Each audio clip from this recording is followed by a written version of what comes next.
প্রিয় দর্শক আসসালামু আলাইকুম, আমি ডক্টর বজলুর রহিম রিপন আপনাদের সবাইকে জানাচ্ছি শুভেচ্ছা। তো প্রিয় দর্শক, আজকে আমরা কথা বলবো ব্রেন স্ট্রোক এবং তার পরবর্তী প্যারালাইসিস এবং তার চিকিৎসা ব্যবস্থা নিয়ে। তো ব্রেন স্ট্রোক যে বিষয়টি, সেটি হচ্ছে যে আমাদের শরীরে বা আমাদের ব্রেইনের মধ্যে যে রক্তনালীগুলি রয়েছে, সেই রক্তনালীগুলি যদি কোনো কারণে রাপচার্ড বা ফেটে যায়, সে কারণে একটা স্পেসিফিক এরিয়াতে রক্তক্ষরণ হয়ে ব্রেন স্ট্রোক হয়। এবং অনেক ক্ষেত্রে দেখা যায় যে রক্তনালীতে যদি কোনো কারণে ব্লকেজ হয়, সে কারণেও ব্রেন স্ট্রোক হতে পারে। তবে এই ধরনের ব্রেন স্ট্রোক হলে যে সিমটমসটি সাধারণত দেখা যায় যে পাশে ব্রেন স্ট্রোকটি হয়, যদি ডান পাশে হয় তাহলে তার বিপরীত পাশে অর্থাৎ বাম পাশের হাত পা প্যারালাইজড হয়ে যায়, এবং কোনো ক্ষেত্রে দেখা যায় যে মুখও প্যারালাইজড হতে পারে বা মুখ বেঁকে যেতে পারে। এই ধরনের ব্রেন স্ট্রোক একটি খুবই মেডিকেল ইমার্জেন্সি কন্ডিশন। তখন যত দ্রুত সম্ভব তাকে হসপিটালাইজড করতে হবে, এবং হসপিটালাইজড করে তাকে মেডিকেলি স্টেবল করার পর দ্রুত সময়ের মধ্যে তাকে রিহ্যাবিলিটেশন কার্যক্রম শুরু করতে হবে। বিভিন্ন গবেষণায় দেখা গেছে যে ব্রেন স্ট্রোক হওয়ার পর মেডিকেলি স্টেবল হওয়ার পরপরই যদি আমরা আমাদের রিহ্যাবিলিটেশন কার্যক্রম বা পুনর্বাসন প্রক্রিয়াটা আমরা শুরু করতে পারি, তাহলে কিন্তু তার ওই পেশেন্টের রিকভারি রেটটা অনেক ভালো থাকে। মেডিকেলি স্টেবল হতে সাধারণত ধরেন 5 থেকে 7 দিন সময় লাগতে পারে। তারপরেই আমাদের রিহ্যাবিলিটেশন প্রক্রিয়াটা শুরু করে দেওয়া খুবই জরুরি। অনেক সময় দেখা যায়, আমরা যেটা দেখি যে হসপিটাল থেকে যখন তাকে রিলিজ দেওয়া হয়, তখন বিভিন্ন চিকিৎসকগণ তাদেরকে বিভিন্ন ধরনের পরামর্শ দিয়ে থাকেন। অনেকে বলেন যে আপনি বাড়িতে গিয়ে ব্যায়াম করবেন, তাহলে আস্তে আস্তে ঠিক হয়ে যাবে। কিন্তু দেখা যায় যে রোগীর লোকজন কিন্তু আসলে কি ধরনের ব্যায়াম করবে, কত সময় করবে, কিভাবে করবে, এই ধরনের কোনো এক্সপিরিয়েন্স বা ট্রেনিং কিন্তু তাদের নেই।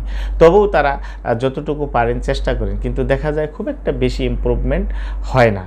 ফলে দেখা যাচ্ছে যে তার সময়টা ঠিকই যাচ্ছে, কিন্তু ইমপ্রুভমেন্ট খুব একটা ভালো হচ্ছে না, তার ডিসেবিলিটিটা বেড়ে যাওয়ার সম্ভাবনা থাকে।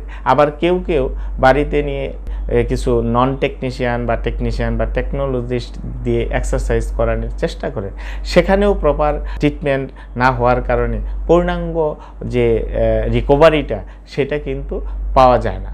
কিন্তু একজন প্যারালাইজড রোগীর জন্য বা স্ট্রোক পরবর্তী যে প্যারালাইজড হয়, তাকে যদি আমরা কমপ্লিট অ্যাসেসমেন্ট করে তার পূর্ণাঙ্গ রিহ্যাবিলিটেশন প্রসেস যদি তাকে অ্যাপ্লাই করা হয়, তাহলে কিন্তু সে দ্রুত সময়ের মধ্যে সে আবার কাজে ফেরার সম্ভাবনা খুবই বেশি থাকে, এবং তার ডিসেবিলিটিটাও হওয়ার সম্ভাবনাও অনেকটা কমে যায়।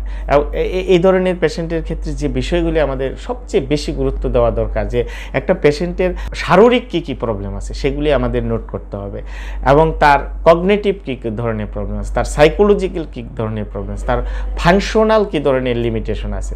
এই সমস্ত বিষয়গুলি যদি আমরা আলাদা আলাদা প্রবলেম আইডেন্টিফাই করে আমরা অ্যাকর্ডিং টু দ্য প্রবলেম অনুসারে আমরা সেই ব্যবস্থাটা দেই, তাহলে কিন্তু সে দ্রুত বেগে সে এই প্যারালাইসিস থেকে রিকভারি হয়ে তার ডিসেবিলিটিটা সে প্রিভেন্ট করতে পারে। একটা প্যারালাইজড রোগীকে যত দ্রুত সম্ভব চিকিৎসা নেওয়া দরকার এই কারণেই, কারণ সে যদি ডিসেবল হয়ে বসে থাকে তো রোগীর জন্যও খারাপ, পরিবারের জন্যও খারাপ। এই জন্যেই একটা প্যারালাইজড রোগীকে আমাদের সর্বোচ্চ গুরুত্ব দিয়ে তাকে চিকিৎসা দিতে হবে। আমরা মনে করি যে হসপিটালে গিয়েছি, হসপিটালে ভর্তি থাকলো, সে ওষুধ খাচ্ছে, সে ঠিক হয়ে যাবে। হ্যাঁ, ওষুধের কাজ করবে, কিন্তু রিহ্যাবিলিটেশন প্রক্রিয়াটা কিন্তু টোটালি ডিফারেন্স।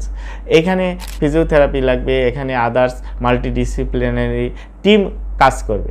সবচেয়ে বেটার হচ্ছে যে প্রক্রিয়াটা যদি কোনো রিহ্যাবিলিটেশন সেন্টার অথবা ফিজিওথেরাপি সেন্টারে গিয়ে স্পেশালাইজড ফিজিওথেরাপি চিকিৎসকের তত্ত্বাবধানে করা যায়, তাহলে সে পূর্ণাঙ্গ সুস্থতার একটা সম্ভাবনা থেকে যায়, এবং সেই ক্ষেত্রে ডিসেবিলিটিটাকে মিনিমাইজ করা খুবই সহজ হয়, এবং তাকে আবার পুনরায় কাজে ফেরানোর জন্য সুযোগ তৈরি হয়। আদারওয়াইজ যদি আমরা এই জায়গায় নেগলেন্সি করি, তাহলে সে কিন্তু লং টাইম ডিসেবল থাকার সম্ভাবনা থাকে, যেটি পরিবার এবং তার নিজের জন্য অনেক বোঝা হয়ে যায়, কারণ তখন সে ডিপেন্ডেন্সি হয়ে পড়ে। তাকে ইন্ডিপেন্ডেন্স করতে হলে, তাকে স্বাধীন করতে হলে তাকে অ্যাক্টিভ করতে হবে, আর অ্যাক্টিভ করতে হলে তাকে প্রপার রিহ্যাবিলিটেশন প্রসিডিউরের মধ্যে দিয়ে যেতে হবে, তাকে প্রপার ফিজিওথেরাপি করতে হবে, তার ফাংশনাল স্কিলগুলোকে ডেভেলপ করতে হবে ট্রেনিংয়ের মাধ্যমে, তবেই সে একজন প্যারালাইজড সিচুয়েশন থেকে সে তার কাজে ফিরতে সক্ষম হবে। তো প্রিয় দর্শক, আপনাদের যাদের পরিবারে এই ধরনের প্যারালাইজড রোগী আছে, অবশ্যই আপনারা দ্রুত সময়ের মধ্যে চিকিৎসকের পরামর্শ নেবেন এবং যত দ্রুত পারেন একটা ভালো রিহেব সেন্টারে গিয়ে অথবা ভালো একটা স্পেশালাইজড ফিজিওথেরাপি সেন্টারে গিয়ে স্পেশালাইজড ফিজিওথেরাপি চিকিৎসকের তত্ত্বাবধানে রিহেবিলিটেশন প্রক্রিয়াটা শুরু করবেন, যাতে সে দ্রুত রিকভারি করতে পারে। তো আজকে এ পর্যন্তই, আমরা পরবর্তীতে কথা বলবো অন্য কোনো বিষয় নিয়ে। আর আমাদের কাছ থেকে আপনারা যদি এ ধরনের সেবা পেতে চান, আমাদের স্ক্রিনে দেওয়া নাম্বারে যোগাযোগ করবেন। আমাদের ঠিকানা মেডিকো হসপিটাল, রেজিস্ট্রিপাড়া, টানেল। তো আপনারা ভালো থাকবেন। ধন্যবাদ সবাইকে। আসসালামু আলাইকুম।